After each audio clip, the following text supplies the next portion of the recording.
part of the affiliation to Wales Golf, all the affiliated clubs get access to a level of service with ourselves as part of that affiliation, which is Business Assist. Now, I know a number of clubs will be aware of that and are using that. So for the clubs who are not aware of that or don't have login details, please make contact afterwards and we can set you up with that.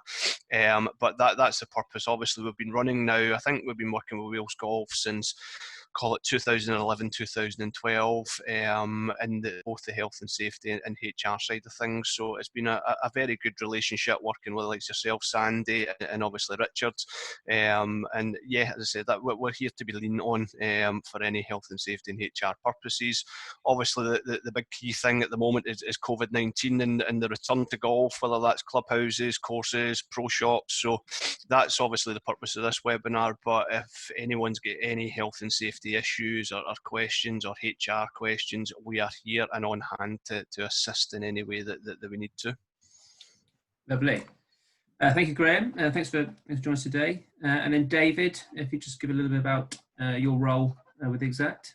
Yeah, of course. Good morning, everyone. Thanks very much for joining us. My name's David Taylor. I'm the Divisional Health and Safety Manager at Xact. So everything based with health and safety is what we look at and doing. And obviously, as Graham had stated, just now everything is based around the COVID-19 new working world, pretty much. So yeah, giving a lot of advice and everything's looking at changing. So me and my team pretty much have worked closely with the government and putting together and looking at their guidelines and looking at what things need to be implemented and so on. So that's just what we'll run through today, and happy to answer any of your questions as we go. Lovely, thanks, David. And then lastly but not least, Margaret, if you could just give us a little background to your role as well. Good morning, everyone. My name's Margaret McCulloch. I'm the HR manager for Xact.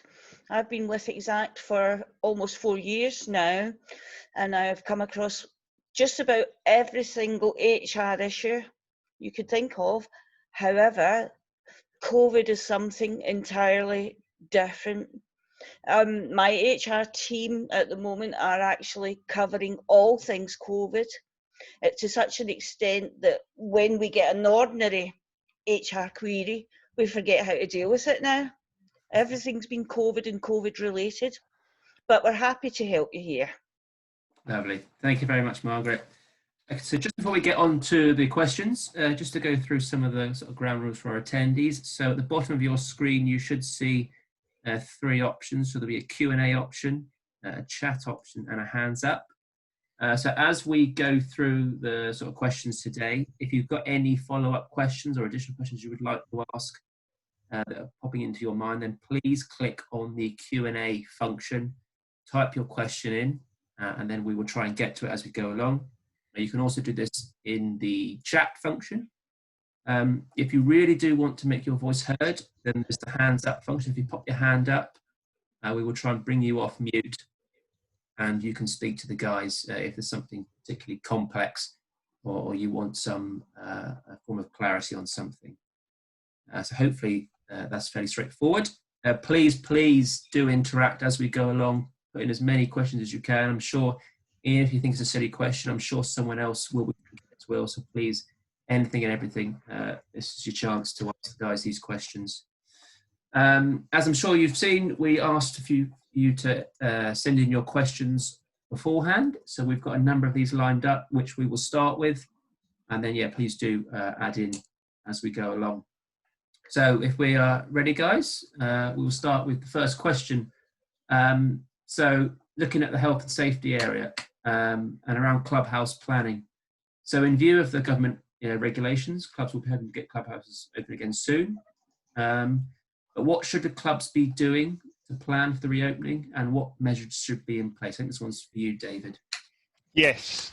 Well, as you had stated, there is no guidance so far that's been released on clubhouses and so on opening. So the way that we would look at it is we're going to look at it from all the aspects that they're putting in other places. So you're going to look at it the exact same way as you have done with reopening the golf course and looking at the course itself and obviously where your employees are going to be coming in and working. So looking at where you're going to really look at you're going to probably need to minimise the amount of numbers that you can have in the clubhouse.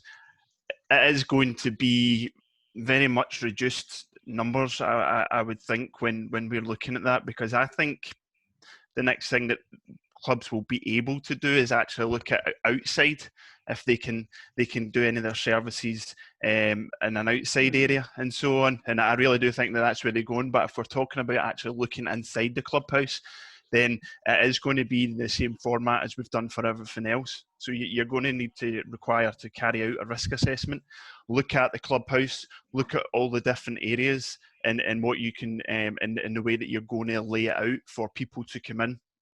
As I say, it's definitely going to be reduced numbers. You're going to need to look about your setup and see how you can set it up so that you're implementing the social distancing between people when they are in the clubhouse. The things that we need to think about also in this situation is that the people who are playing golf together, it may be that they're from the same household, but obviously as well as there'll be people from different households. So if you are setting up an area for these people to sit at, then you would need to take into consideration not only to have social distancing between other tables, but also looking at can you have social distancing between people who are going to be sitting together, if they're not, as I say, from the same household.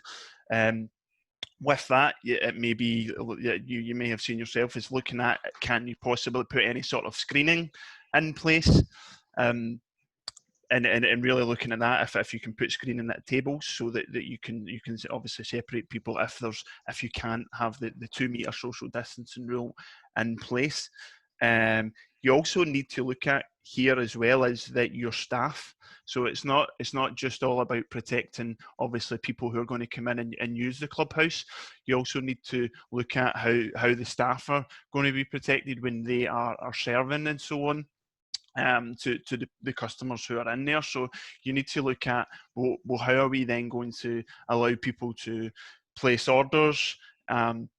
And then we really need to look at the equipment and stuff, like even cutlery and that side of things when you're using things. I mean, you're potentially going to be looking at using plastic cups or paper cups and things like that, because you're ultimately wanting to minimize the amount of contact that people are going to have with any equipment and so on. That if it's paper and plastic, it can obviously then only be used once and put in the bin.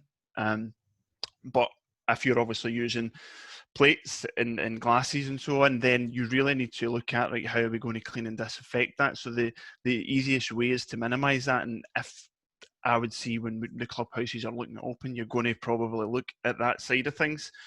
A big part of it is also going to be your cleaning and disinfectant. So when people obviously come in and they've got a set area, you are also needing to look at, once those people leave, you are going to need to clean and disinfect that area that those people have been at. So tables, chairs, anything like that they've been touching before allowing more people in. So the club is really going to need to be on top of that and controlling how they manage the amount of people who come in. So whether it be that they have someone that obviously is at the front that manages that people come in, or that they have it where people need to book in and set times, and then you set it that they've only got a certain amount of time that they can be in the clubhouse. And once they leave, you would then need to book it and set it up. So say you maybe give yourselves 10, 15 minutes or whatsoever in between, so that your staff can then clean and disinfect that area. So there's a lot of things along those lines that you would really need to look at. And again, it's going to be a risk assessment that's going to identify that, and you really need to plan it out. As I'd say, as we minimise touching things, you're looking at payments as well. You might have came across it and so on, supermarket shops. What you're looking to do is minimise when you're touching anything that's passed between people. So again, contactless payments and so on. And a big thing as well, also, I would say in the clubhouse when open, is you are going to probably looking at ventilation. So you're probably going to be asked to have windows open, doors open, because, as I say, with the obviously what you want to do is circulate fresh air and so on coming in And that's how, as I say, the first step that I would see would be outside, because there's less risk of the transmission of the virus. Also in that side with the clubhouse, if clubhouses aren't already maybe doing takeaway services with food and so on, when you're looking at getting back in place, you're going to look at what your staff are actually doing. So you need to look at the kitchen areas, bar areas, how you're setting them up, social distancing between employees that are working and so on, cleaning and disinfecting areas, maybe setting up different areas where a certain team will work in, and reducing the amount of people who are going to work together and so on. So there is, and this is why I would see the clubhouse is obviously going to fall in line with the hospitality areas, as I would see, and they are going to be the later part of it, because they are the difficult places to manage and minimise the risk of the transmission, because that is a social area and a social gathering.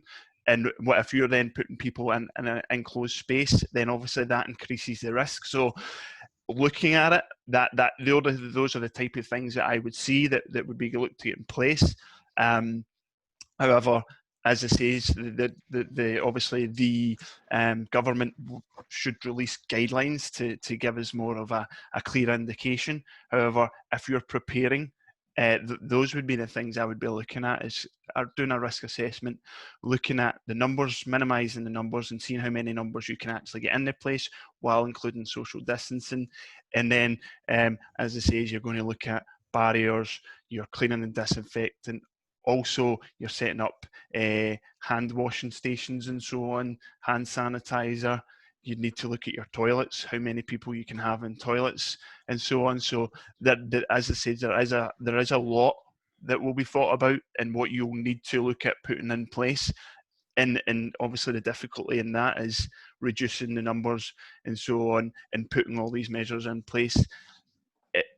From the club, will need to look at it to see if they obviously can do it and so on, with the clubhouse of obviously trying to bring in money and so on and run as a business. So there is a lot to it, and it will be a lot of controls that will need to be implemented. However, it is all going to flow from the risk assessment and keeping up to date with any guidelines and so on that's released by the government. Yeah, great. Obviously, a lot to think about there. Yeah. Just sort of looking at current times, things like on-course toilet facilities. Yes. Be a similar sort of, we had a question about that in terms of putting a risk assessment in place, whether that can be used and how it's cleaned and sanitized, etc., etc. Yes. Well, I would say that to have toilets available, I would definitely look at that, because obviously some people may have certain issues and so on, and they may need to use the toilet. So then the Equality Act and so on would come into that. So I would be all for obviously having a toilet and so on available. Again, from that, what you then need to do is look at, right, how are we going to manage that? So it could be, depends what type of toilet it is. If it's just one standard toilet, then it's easier to manage that, and it's only one person in at a time.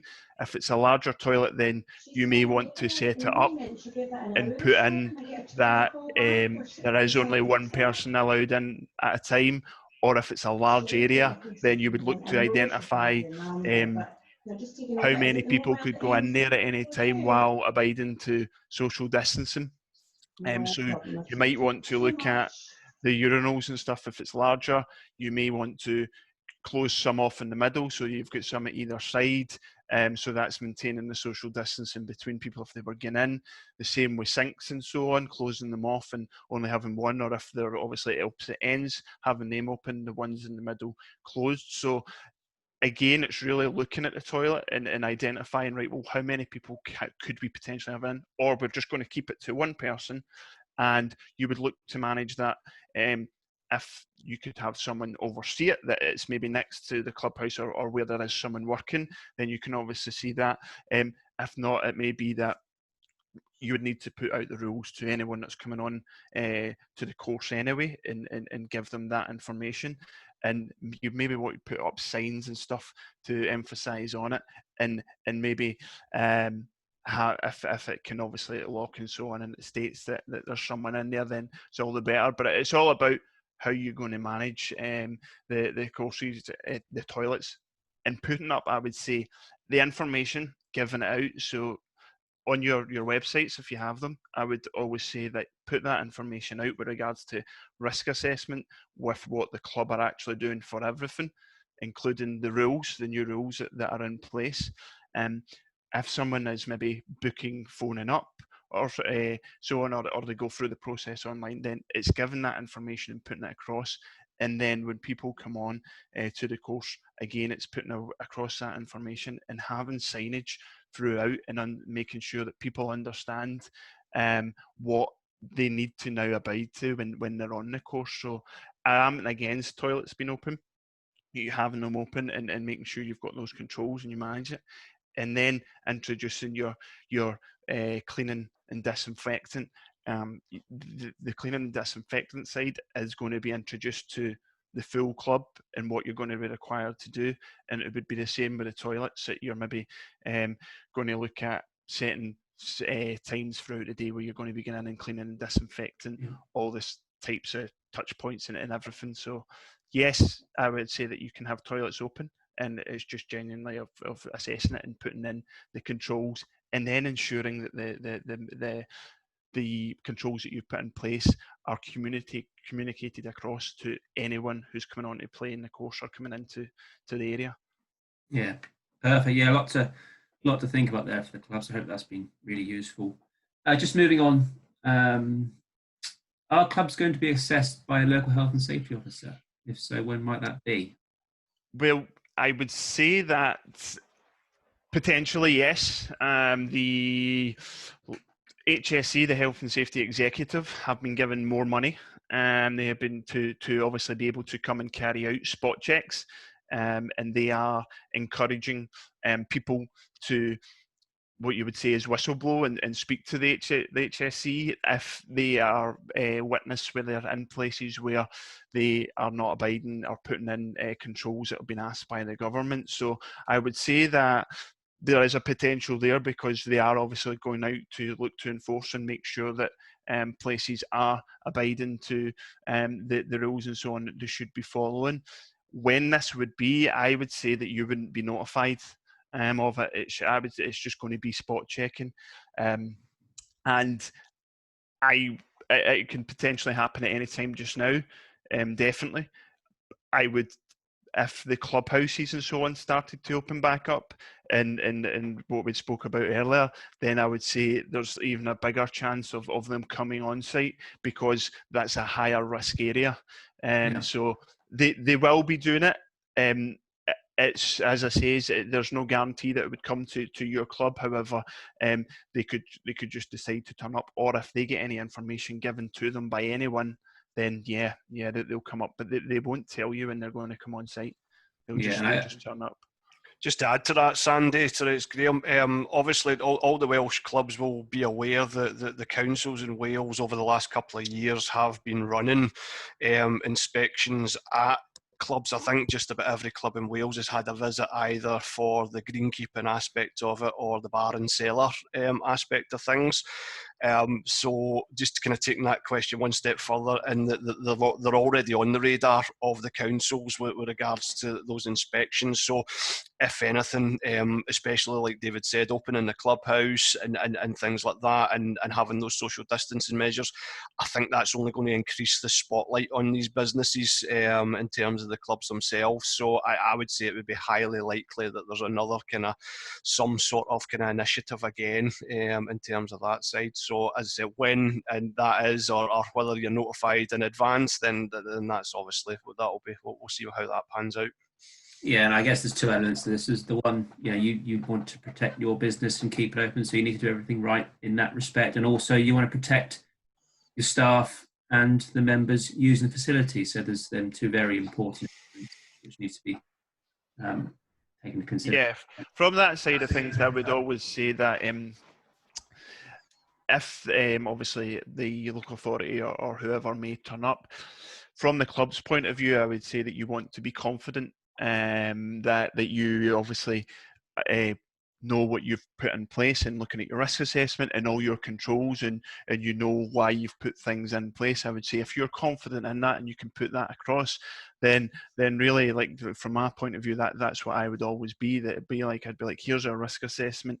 These are what we have put in place and what we've implemented, and this is why we're doing this way or doing this that way, and giving them the reason behind it. Then it should put you in a good place. Yeah, brilliant. I think just another important bit, Sandy, as well, just to add, obviously David's been talking about kind of risk assessments quite a lot with regards to the health and safety. Just to clarify for everyone listening, the template risk assessments are all on Business Assist as well, so the clubs can just go into Business Assist. There's a specific COVID-19 section which is listed under the procedures section, and that's in the clubhouse, the pro shop and the greenkeeping area. As I said, clubs can just go on and download that risk assessment and go and put it in place. Obviously, we're here if there's any further support needed as well. But as I said, if you're obviously questioning in terms of the risk assessment, it is there to be used now. Brilliant. So that is one of the questions that we've had drop in so far. So hopefully that's answered that one. Just moving on then. So if a member who has had a letter to shield and does not inform us and has an accident on the course, are there any legal implications to the golf club? Well, I would say that from that side of things, a club you would probably look to put on, as I say, in your website, you would ask to put out a statement saying if you have been asked to shield by the government, we would ask that until that changes, that you do, and that you obviously don't come and play on the course and so on. And again, you may look to put that across if you are taking bookings and stuff over the phone, just giving that information when someone's booking, just asking that if they have been asked to shield until the government guidelines changes, that you would ask that they wouldn't come and play in the course. From then looking at the being held, like, legal implications, as long as you then have everything else in place that I've discussed, as in your risk assessments, the right documentation, and then you're putting all the control measures that we've spoke about, your social distancing and giving the cleaning, disinfection, hand hygiene, putting all that stuff out there, then really you're showing that you are managing or minimising the risk of the transmission of the virus when people come onto your course, because it's important to recognise that you can't eliminate COVID-19. There's nothing there to eliminate it just now. So you can only look at putting in everything that's been all the guidelines and implementing the social distancing. And if, as I say, if you have all of that in place, then that is you minimising the risk to the smallest amount that you can, and you're doing everything you can. So as long as you're doing that, then I wouldn't see there being illegal implications, because you can only do from your side of things and put things in place. The responsibility for the person who's meant to be shielding really is on their part, and they've been given that information. As I say, from a club, you may just want to put that information out there, asking people who have been asked to shield until it changes. Not, and then if you've got everything else in place, then that would cover you for everything, like as in, say, anyone coming on to the course.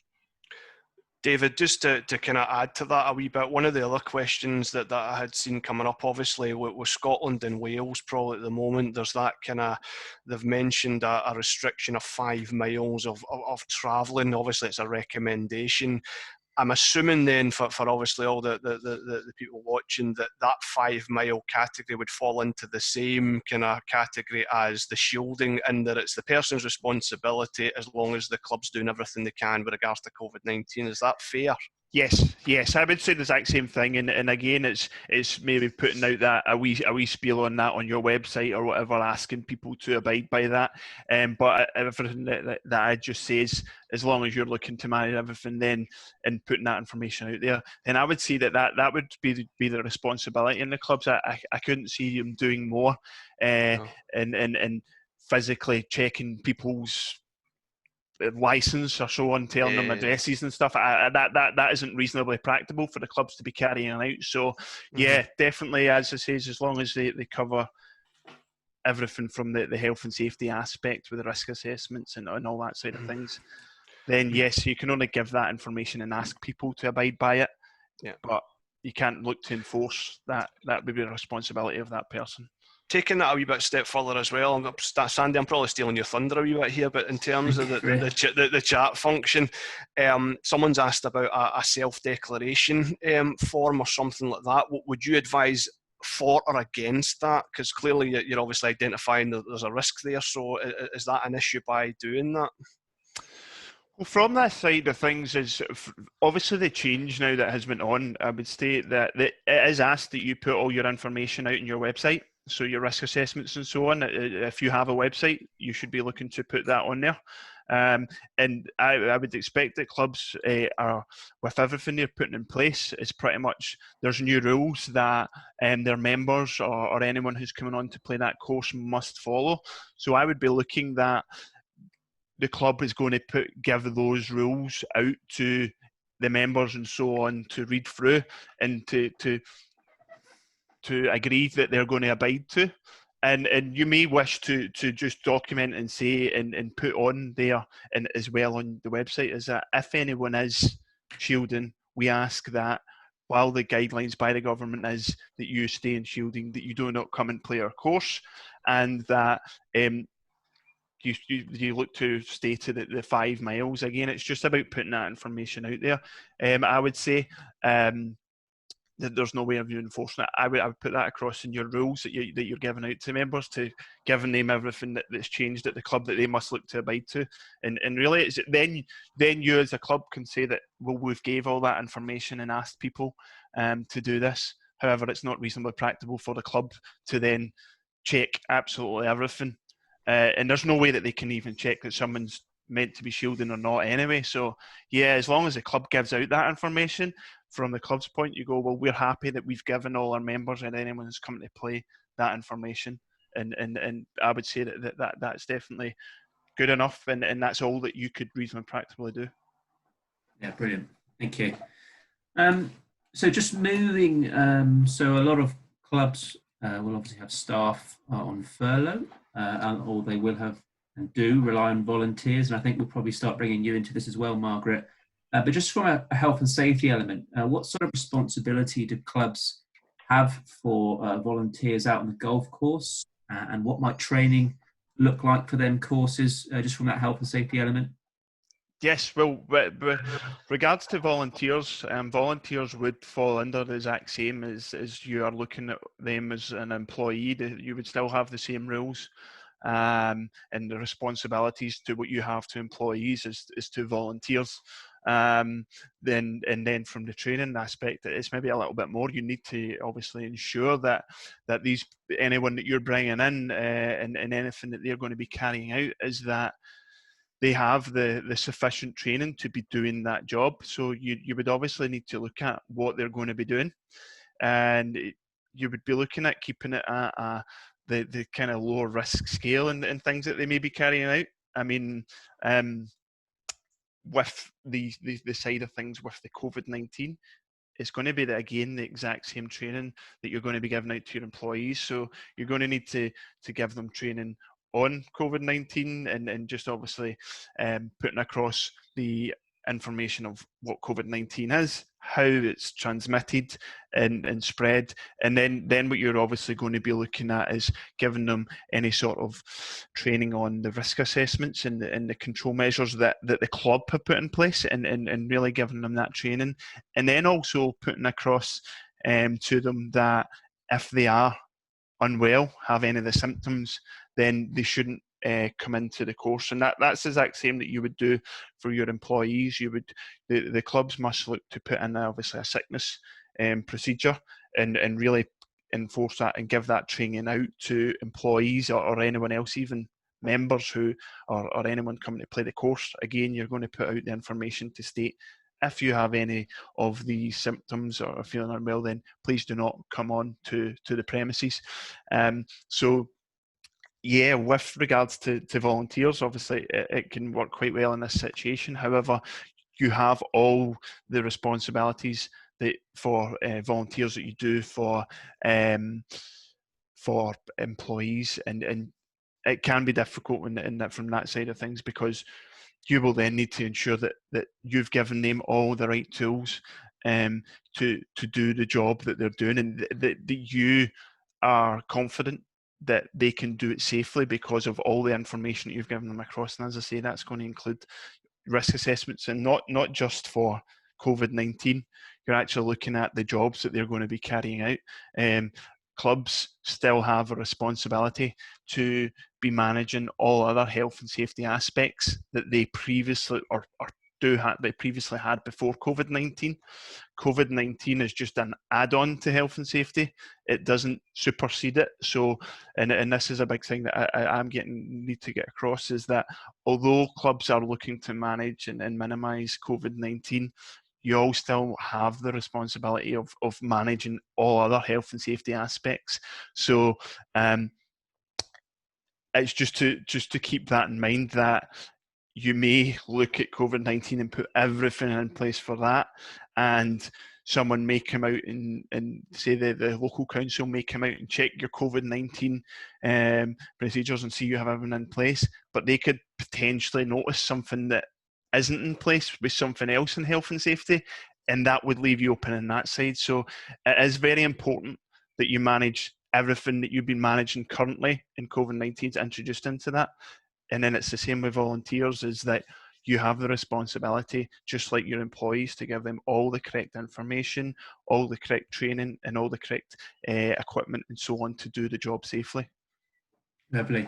Thanks, David. And if I could just... Can I ask, go on. What would the volunteers be doing? Do you have an idea? Well, I was just going to bring you in, actually.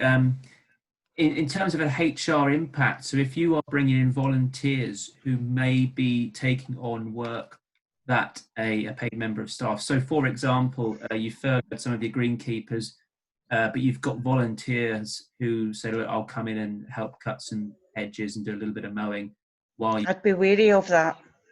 Very, very wary, because HMRC would be looking at it and saying, well, if you've got a job for a volunteer, you should bring someone back off furlough. And they may well not pay your furlough rebate in that instance. So I would suggest you don't bring any volunteers in. Okay. So it's very, very clear. HMRC have 6 years to look back and audit, and you can imagine they've paid out an awful lot of money of the job retention scheme, and they're going to set a team in place to find out all these little bits that people have they may look to see that you've circumvented the job retention scheme. So Yeah. the message is, don't take a volunteer on whilst you've got someone furloughed. Okay, that's I think as great. well, Margaret, just to add to that as well, Margaret, I don't know whether MD's seen it this morning, but there was a BBC News article saying that there's been a lot of whistleblowing going on Yes. to HMRC about the furlough scheme being defrauded. It's probably the opposite of what you've just said there, in that people who are on furlough have been asked to do work. But I dare say, just moving on from that, if they're looking at that aspect, they'll also be looking at the other aspect, whereas they're obviously claiming furlough but bringing in someone to do the job of an employee who's already there. I'm assuming, Margaret, in terms of, say, a role that's not necessarily got an employee attached with it. Say, and Stuart's asked the question of, what about a starter on the first tee or something like that? If they're bringing in a volunteer to do that where there's not an employee employed to do that, is that okay? There's no impact on that side of it, or should they be looking at their staff and bringing some of their staff back to do that? They should be looking at bringing someone back. See, in all occasions, I would say to you, tread cautiously. Do not do anything that would infringe HMRC, because they could then come in and audit all your books, and you're on their radar. Yeah. So you have I think to be careful with it. just to kind of clarify it as well, and we don't want to panic a lot of clubs in terms of the Wales, we know that there's a lot of volunteers who are involved. Would you say, Margaret, in terms of the volunteers, if a club's operating as normal with the normal kind of volunteer structure, and they've maybe got bar staff or they've maybe got other staff on furlough, but they're continuing just with their normal structure, I would assume that would look okay to HMRC, because that's all, I know it's not, but it's kind of custom and practice that they've got volunteers working regular roles. The bar staff are obviously maybe on furlough, for example. I'm not sure what you mean by regular volunteers. So one of the panelists have said we run as a members club with many volunteers. Our club would not function without them. How do they marshal that? So if they've got volunteers who come into the club and do odd jobs, whatever the odd jobs are, where there's no employees employed to do those jobs, is that okay to continue that way if it's like normal working, if that makes sense? No, I would say, again, they need to err on the side of caution. Err on the side of caution. Because it's HMRC would look at it, and you need to be very, very careful. I would say, no, if you've got jobs, even that volunteers are doing, you should bring your furlough people back. Do them jobs. Yeah, most definitely. Okay. So sort of just following on from the talk about furlough, Margaret, could you give us a bit of a snapshot on the furlough scheme, where it's sitting at the minute? For example, can a club still put someone onto furlough? No. The furlough scheme closed on the 10th of June. Now, the only exception to that is anyone on maternity or adoption leave. When they come off that leave, they can be furloughed, but you cannot add anyone onto the scheme now. Okay, so that's a closed door for clubs now. Absolutely. Margaret, can someone be furloughed now if they've been furloughed before? So yes. if within the scheme, let's just say I furloughed someone last month for 3 weeks, I've brought them back for a couple of weeks, and obviously I've missed the cut-off of the 10th of June, but I want to put them back on furlough today. Yes. Am I allowed to do that? If you've previously been furloughed, even away back in March, yeah, so long as you've been registered with the furlough scheme, you can bring them back on furlough. Or put them off in furlough. And if I've not been furloughed previously and I want to furlough one of my employees now, I can't do that. No, you can't bring any new employees to the furlough scheme. Okay. Thanks, Margaret. Thank you. So moving on to, we've had lots of questions about redundancy. So in the current environment, obviously we don't have a few questions about this, something quite specific. Is it possible, Mark, if you could give us a quick overview of what clubs should be considering when it comes to redundancy? And they need to look at what their new structure is going to be like. They need to consider how many staff they're going to need, and then we'll work from there. You know, redundancy can be a potentially fair reason for dismissing, but you have to follow a fair process. And for most clubs, the process would be the one, a diminished need for employees. That could be fair, but it's very difficult to prove. For example, let's just say you've got 5 greenkeepers and you know you need to cut that to 3. Then you would have to put all of those greenkeepers at risk of redundancy, and then you would have to measure them against a selection matrix. And then whoever has the lowest score from that would be the person made redundant. You have to remember that it's a role that's been made redundant. It's not a person. So therefore, if you're looking at it and you've got your 5 greenkeepers and one of them is not a very good performer, you cannot look at it and assume, well, this is a good reason to get rid of that person. It's got to stand scrutiny, and you've got to measure these people very, very carefully. So there's a sort of standard laid down criteria, and that's on Business Assist too, if your members wanted to look at that. Yeah. Okay, but if you're making more than 20 employees redundant in a space of 90 days, you have to follow a process of collective consultation, and that means you have to negotiate with unions if there's one in place. If there's no unions in place, then your people at risk have to select a member who's going to represent them, and they will then carry out the negotiations for them, and then we'll move on to individual consultation. But it's a very, very intricate subject, and I would suggest you take some advice on it if you need it. Yeah. I had a sort of question related to that, which sort of leads on from what you're talking about with the furlough. Can you make a member of staff redundant and then give the work to a member who volunteers to carry out the work? No, because if you're making a redundancy, you're effectively saying you don't need that role. So if you're making them redundant and giving that role to someone else, you leave yourself open to an unfair dismissal claim. Sorry. Yeah. And another question going back on that furlough, but I think you did answer it, but it'd be good just to clarify it. So if I say I furlough a greenkeeper, let me just get this straight. If I furlough a member of staff, can I continue to use a volunteer to assist the greenkeepers without first asking the member of bar staff to go and come back? No, you have to utilise the staff that you've got in the jobs that they are.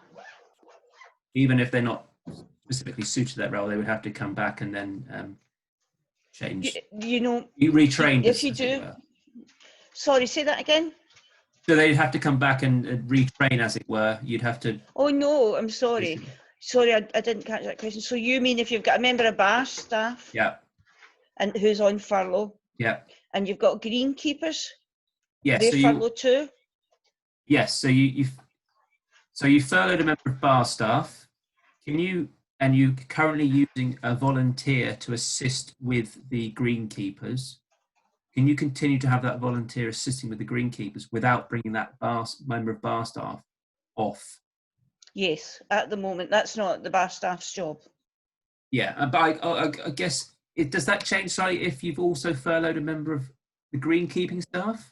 Yes, you need to utilise the greenkeeping staff. You can't take a volunteer on for greenkeeping when you've got someone furloughed. Yeah. I think the whole kind of purpose of the furlough scheme, Margaret, correct me if I'm wrong, is that there's either it's financial or there's not enough work for those members of staff, so they are being furloughed. Obviously the clubhouses are closed, so it makes sense, but with the greens, when the courses were closed, clearly there was limited jobs to do, so it made sense to furlough some of that greenkeeping staff. So now if we're saying that there is enough work to bring back a second greenkeeper, you should look at bringing back that second greenkeeper rather than utilising a volunteer. Is that right, Margaret? Most definitely. Yeah. And the government now have brought in a new scheme from the 1st of July that you could part-time furlough people. So you may not have a full-time role for those greenkeepers, but you can bring them back on a part-time basis. And you can, if let's just say they work Monday, Tuesday, Wednesday, Thursday, Friday, so you can ask them to work Monday, Tuesday, Wednesday, furlough them for the Thursday, Friday, and you can claim the furlough amount for the Thursday and Friday. That's with effect from the 1st of July. Perfect. So you need to consider that too. Great. We had a very specific question in about the track and trace protocols in Wales, and I might be answer this one myself, but please do chime in if you guys. It was a very specific question about what the protocol is if someone from a member of the club develops symptoms, and I guess this just very much falls into the government's directive around what to do if you need a coronavirus test. So in terms of you get a test, and if you get told you need to isolate because you've tested positive, you would then have to do that, and then you would have to give the contacts of anyone that you have come into contact with at the golf club where you work. Although there is some sort of bullet points around what immediate contact is. So if you, I think the Welsh government is saying if someone within 1 metre of you, if you had face-to-face conversation, had skin contact, or you've been coughed on, etc., etc., or someone you've been within 2 metres of for more than 15 minutes, or someone you've travelled with. So that's the sort of the broad health aspect of it. Is there anything from HR and health and safety around that a club should think about in terms of if they suddenly get told that a member of staff has had a positive test, anything they should put in place in terms of contacting the staff, etc., etc.? As far as I'm aware, that someone has tested positive, they will self-isolate, but there's no requirement for the rest of the staff to be worried about it or to take a test. David, you might correct me on that. Yeah, well, just from the health and safety side of things, Sandy, you'd covered it from the Welsh Government, and they actually define what would be classed to come into the track and trace with the 1 metre and so on, and then the 2 metres if it's been over 15 minutes or you've travelled. But they will take into consideration, obviously, if you have control measures where you may be using PPE in those circumstances, because people may need to work closer to carry out a specific job safely. But as long as you may have the other, as I say, control measures in place, they would take that into consideration. However, if someone has been identified that they have COVID-19, from a club's point of view, what you would look to do then is to carry out cleaning and disinfection. So you're going to look at, obviously, if this person, where they work, in any of the sort of equipment and that they use and regularly touch. I would suggest that you carry out cleaning and disinfecting of the club. However, the areas where this person may have worked and the things that the equipment they used, there is information specifically on what types of disinfection you would be looking to use. So the states that it would be either a combined detergent disinfection solution of 1,000 parts per million available chlorine that you would look to use to clean down those areas, or there is an alternative disinfection that you possibly may use. However, you would need to make sure that it's effective against enveloped viruses. So when you're doing cleaning and disinfection, your normal disinfectant household materials and so on that the club would use would be suitable for normal cleaning and disinfection. However, when someone has been identified that they have COVID-19, then you really need to look at their specific disinfection materials that you need to be using. And as I say, it comes down to if it's effective against enveloped viruses, or it has to have 1,000 parts per million available chlorine in the detergent. So that's where you would look at from if someone became that they had COVID-19. You would look, obviously, cleaning and disinfecting everything. With regards to any other staff, they would still be okay to work unless, obviously, they came down with any sort of the symptoms, and you would ask. And in regards to the track and trace situation, is and this would probably fall with Margaret, is that the club, it's just an option for people to do that. The club couldn't force everyone to then go on and say that we need everyone to get involved in the track and trace. So, but if someone was part of that and it was informed that they had to also self-isolate through the track and trace, then you would look at that. You would obviously be looking to do that. Brilliant, thanks. Hopefully, well, fingers crossed, club won't find themselves in. Margaret, do you want to come in there? I know. Yeah, I was just going to say, if your employees are told they're positive and they have to self-isolate, they would be paid SSP only, unless of course you have contractual sick pay in place. Okay, great. And just, Mark, we've had another question come in about the volunteers and the furloughing, which is obviously a hot topic today. There's a slightly different angle on this. Can a volunteer replace a greenkeeper who's been furloughed because they have been told they need to shield? So they've been told they need to shield. So they've been furloughed. So, yeah, but I'm assuming that you've got more than one greenkeeper, so you'd have to take the other greenkeeper off furlough, not the one that's shielded. Well, if it was just the one off the, so if you had 4 green staff, one of them had to shield, so you took them off, but you obviously you were struggling, so a volunteer said, look, I can come in and help while this guy or girl can't work. Is that okay? Or would that still have ramifications down the line? I believe it would have ramifications, to be honest with you. I think it's safest to say across the board, don't use volunteers. Okay. That's some really useful guidance there for the clubs. Is there any, we're sort of running out of questions now, is there anything else coming in here that anyone wants to have asked? Greg? Yeah. I think just picking up on Margaret's point, I think obviously with the HMRC and the furlough scheme, nothing's happened yet in terms of kind of fines or anything, to my knowledge anyway. So a lot of it's hypothetical just now, but this is all things that we're reading about as part of our own research and development, obviously news articles with whistleblowers and things like that.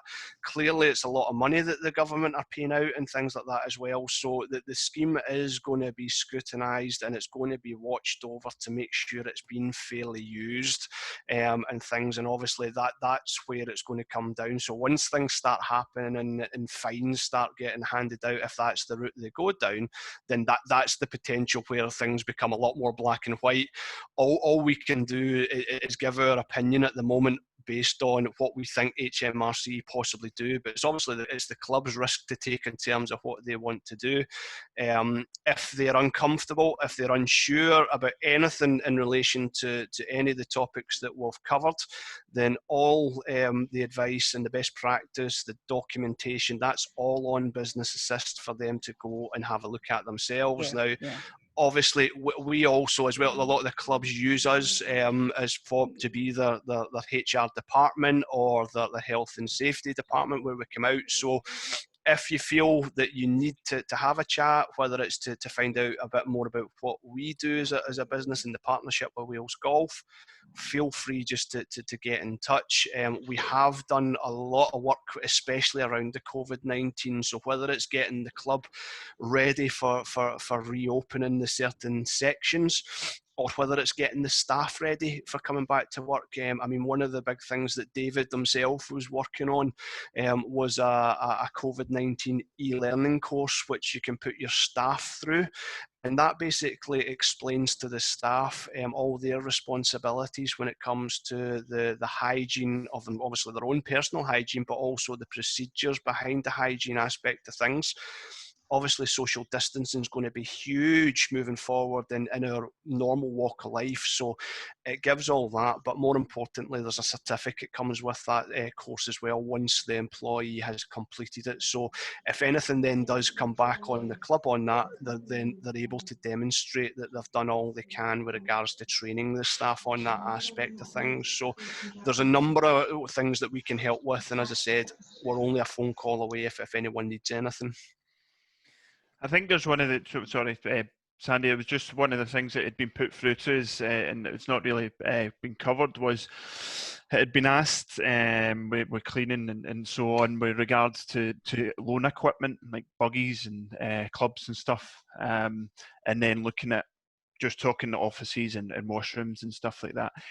What I would suggest is that you would look to minimise, and if you could take that away where you're not giving buggies and clubs and so on out, it may be that someone may need it, and you have to.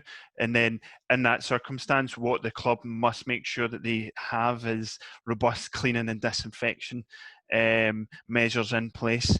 So if someone has to use your buggy and so on, that once it comes back, is that there is a method in place that the club follows and that they've got noted down for cleaning and disinfecting that equipment. But as I say, you're looking to minimise any sort of equipment that people are going to touch. Hence the reason why you're taking rakes out of the bunkers, that you're taking away benches or taping up benches and so on, ball washes. All of that is because the virus, one of the big things that is the transmission of it is coming from people touching other bits of equipment and surfaces where people have touched previously. So that's a big part of it. And on that topic, what the clubs would be looking to do at a minimum would be to carry out a deep clean daily. So that's where you're going to have a thorough clean of all frequently touched surfaces, equipment, and so on. So that would be, and I would say a minimum of one daily. I mean, ideally, I would say in the morning you do it, and then at night you do it, and that's you would clean down all surfaces that are frequently used and so on. And then what the club is also going to be required to do is introduce periodic cleaning, and that's going to involve where throughout the day you're going to set a rota where you're going to say, right, we're going to go and clean these surfaces, whether it be maybe every hour or whatever it may be, and you're going to identify frequently touched surfaces and so on, which you are going to clean throughout the day. And included in that periodic cleaning can be cleaning down equipment that someone has finished using. So that could be obviously in the clubhouse or so on, but you're obviously looking at and greenkeepers and so on. Once they have finished using a piece of equipment, you would be asking them to then clean and disinfect that equipment. So that's going to be a big part of it, and it really is. And again, that would fall into the training as well to all staff to give them this information and make sure that they know that. And one thing, just when I was mentioning earlier of what you need to do if someone has COVID with cleaning and disinfecting, one thing you need to remember is that the cloths or mop heads or whatever is used to clean down those areas where it's been confirmed that someone has, you need to put them in a rubbish bag and tie it, and then put it in another rubbish bag. So you're double bagging the cloths and so on that you used, and then you need to store that away for 72 hours somewhere before putting it into your normal waste bin. If it was an issue where you couldn't store it, then that's when you would need to look into getting someone who deals with waste and so on to come and pick it, like clinical waste and so on, to come and pick it up. So there are procedures that must be followed. And cleaning and disinfection is going to be a big part that clubs need to put in place and make sure that they've got all. A big thing is that you need to make sure that you've got all the materials and stuff that you need so that people can actually do it, and then once you've got all of that there and making sure you've got that supply is giving the training out, because you need to obviously tell people when they must do it and so on, and put in maybe rotas to clean certain areas, but also how they do it, and looking at maybe the type of substances and that they're using. You may need to have cost assessments for it. It may be that they need to be wearing certain types of PPE depending on what they're using. So I would say that obviously a big part is the social distancing is going to be required. However, cleaning and disinfection of surfaces and ensuring that there is hand sanitizing stations for people to use throughout the premise, and the big part after that is making sure that you've got signage and markings just to reinforce it, so that it's all throughout, so that again that people see it and they remember. Because what you need to remember is this is all new to everyone. And it's easy to forget when we start moving back to a bit of normality where you're seeing people again. It's easy to forget that we're meant to be social distancing, that we need to be cleaning our hands more regularly. So a big part of it is going to be signage, just to emphasise and reinforce it. Yeah, absolutely. And I just had a final sort of question come in, which I'm not quite sure who's best placed to answer this. So takeaway meals and drinks. How far away must members go? Can they serve takeaway for members to eat on the course? Now, I guess this would be around sort of that description of what takeaway means and what taking it away from a facility. Would that just be the clubhouse area? Would that be the whole course, which is the sort of facility? I mean, what's the guidelines around that, would you say, for a club? Yes, well, if you are offering if you're offering takeaway service, so say that you normally do food and so on, it states that you can offer that as long as they are taking it off of the facility in a way. If you are looking at potentially offering it so that people can take things onto the course and walk around and obviously eat or whatever it may be, is you then need to look at how are you safely going to do that? How are you going to ensure that what you're putting across you haven't cross-contaminated with the potential virus and so on. So if it's food and what the state is for people to take off, that you can do that, so to take away from the premises. But if you are looking at given across so that people can take it onto the course, then that has its difficulties, and you would need to have procedures and so on in place to pretty much show that you have done everything possible to minimise that someone has got COVID from your actions, because what it is now is that COVID-19 can come under is needing to be reported under RIDDOR to the HSE, and that falls in the category where it's suspected that the COVID-19 has come from the workplace, from your activities, or from what you do. So the potential that I would say, and it's obviously hard to identify where COVID-19 came from. However, one thing that I would say is, if, say, you are giving out food for people to take on the course, or juice, or whatever it may be, and 5 people come down with COVID-19 that have played your course, the HSE are definitely then going to come onto your course and look at what you do, and you would need to be confident that you're not putting that across by the food and giving out things to people, and that's what I'm saying. That's the difficulty of how do you go about passing over food to someone that you have touched.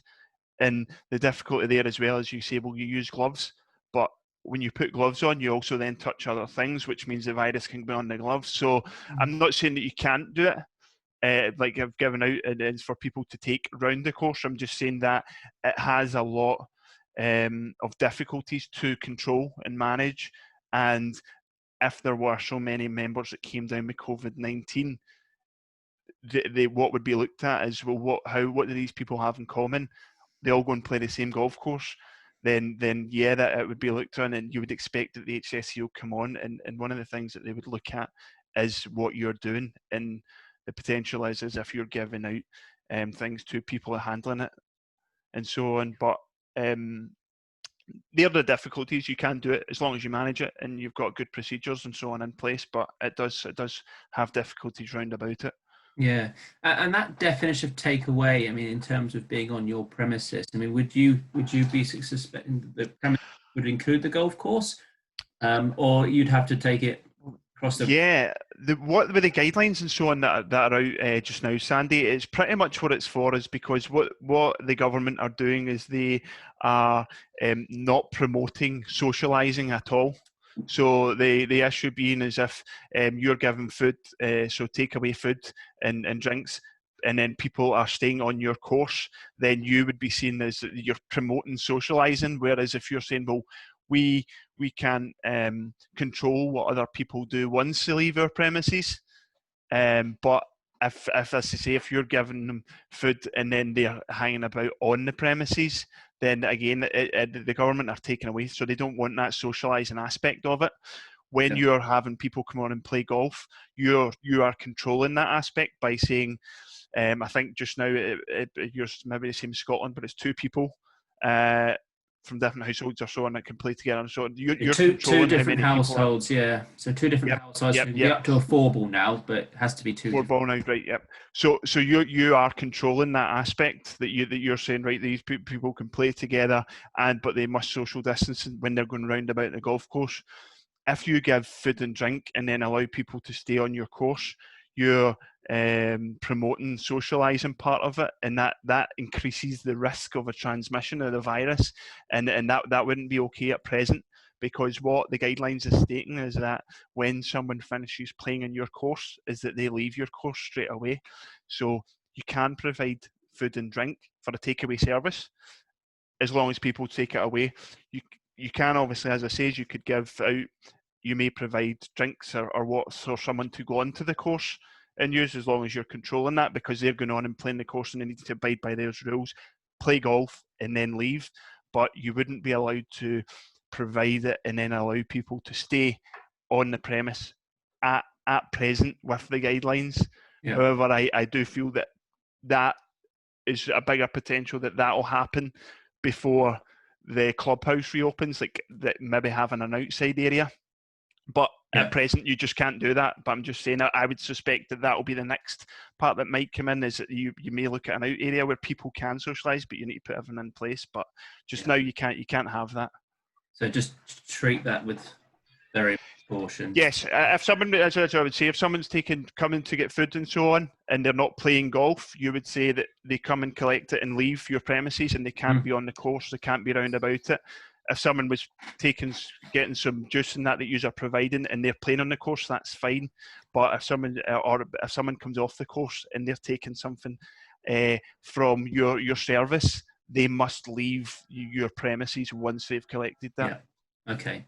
Hopefully, I think the important bit, Sandy, just picking up on what David said from health and safety. I think for any club or any business looking at doing things like this, the important part is to have the measures in place. So make sure the risk assessment's done adequately, make sure they've identified the control measures, and really weigh up, is it worth doing it based on the risk and things like that. And only the club will be able to decide that aspect. But it's leaving them open if they're not doing the risk assessment part adequately. Absolutely, yeah. I think if there's anything that we've learned from this, is that it's very fluid, things changing all the time, and it sort of takes me back to one of our first questions, more aimed at ourselves at Wales Golf, around have we had conversation with the government on when the clubhouse might consider opening? We're in dialogue with the government and our reps there as much as we can, but as has been the case with most of things, we hear about the decisions when other people hear about the decisions. So, we're all very much reacting to what they are saying. Obviously, they want to keep things close to their chest as much as they can, because they don't want people taking things on before they want them to. So, hopefully, we'll get some prior guidance. And one thing I would say to everyone that's listening is very much try and engage with companies like Xact, because that you'll be right on top of the latest health and safety and HR, which is going to be really, really important moving forwards as things change and as things are fluid the whole time. I think possibly we'll be wrapping up now. Is there anything else, Graham, you want to add? David, just wrapping up on things. What I would say is, for those clubs who were asking the questions on the redundancy, probably especially, even if it's not exact, I would be seeking professional advice on that, just to make sure, because it is a very complicated area to go down. It's a complicated process to go through. It can be done using Business Assist, but I would certainly be speaking to whoever looks after your HR. And if you don't have anyone, or you want to have a conversation with us, get in touch with us, and at least we can have a 5-minute chat to kind of point you in the right direction. And obviously we can talk about how we can help and things like that from there. But that is a complicated one, and I guess probably with the furlough scheme changing as of the end of July, I think that one will probably come to a bit more prominence then when clubs actually have to start making a contribution to wages through NI and things like that. So as I said, we're here, we're as much as we can be business as usual. We're all working remotely and things like that, although Margaret's in the office today. We're mainly working remotely, so yeah, just feel free to get in touch. At worst case scenario, we can send through the login details so you can have a look at Business Assist yourself. Brilliant, thanks, Graham. David, Margaret, anything you would just want to? Can I just, on the subject of furlough, our employment law solicitor produces FAQs regularly, and I just wanted to read this part out for you. If there's any penalties if you get this wrong, so you need to make sure any claim that you're making is correct, because HMRC will check claims and payments. They may be withheld or they need to be paid back if the claim is found to be either fraudulent or based on incorrect information. Finance bill is due to be amended week commencing 15th of June, and that will enable HMRC to pursue employers who break the CJRS rules. If HMRC suspects an employer has broken the CJRS rules, it can impose 100% tax rate on the payments. This means HMRC can prosecute employers which fail to pay the tax demands. Once the finance bill becomes law next month, any employer that received money from CJRS will have 30 days to self-declare a mistaken application and pay the money back. If HMRC suspect that an undeclared mistake has been made, it will require those suspected to show they did not break the CJRS payment rules, and a failure to pay back 100% could result in criminal prosecution. So that will give you a measure of what HMRC's intentions are going forward. Hence the reason I'm saying you really need to be careful with your furlough scheme. That's great. That's great.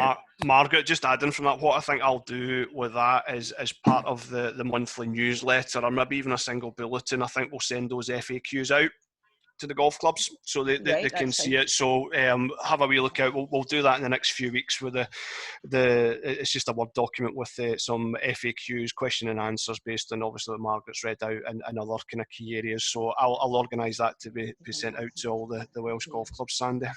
Brilliant. Thanks, Graham. David, anything you just want to finish with? I would just say from our point of view is that we are offering COVID-19 packages where we will assist with the health and safety side of things and HR. I would definitely look to use that. There's a lot involved. We are working obviously very hard and making sure that we are up to date with all guidance, and we're helping out a lot of golf clubs. So it is a difficult time for everyone. It is going to be a new world that we all live in, and a working world that we all need to adjust to.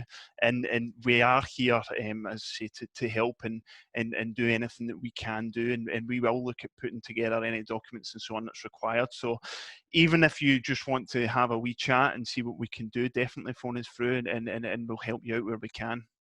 Brilliant. Other than that, thanks very much for your time. Yeah, brilliant.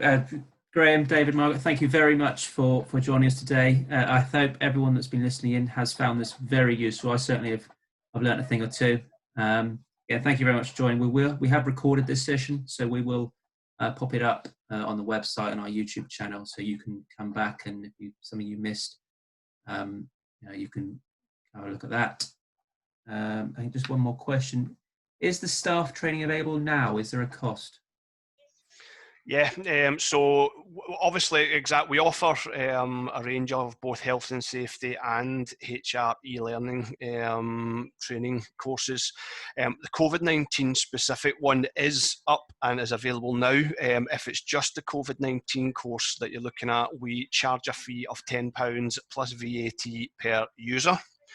In terms of the wider e-learning service, so the health and safety e-learning, which gives about, I think it's about 25 to 30 different courses on there, where we're different, as everyone will know, is that we are golf club specific in what we do. So if you go onto the Wales Golf website, there is a link to our microsite which lists all the courses. COVID-19 course is part of that suite of courses now as well. So the full e-learning suite is £30 plus VAT per employee per year. So either you can do the COVID-19 on its own, which is £10 per user as a one-off, or £30 plus VAT per annum per employee for the full suite of 25 to 30 different courses, and that's health and safety as a wider scale. Great, thank you, Graham. Thanks for that. Right, I will put my whole closing monologue again. Thanks for that, Han. But again, thanks everyone for joining. Please, everyone, stay safe, and just get in touch with ourselves or Xact if you've got any more questions on any of these subjects. Thank you, everyone. Right, thanks, Andy. Thanks, guys. Cheers. Bye. Thanks.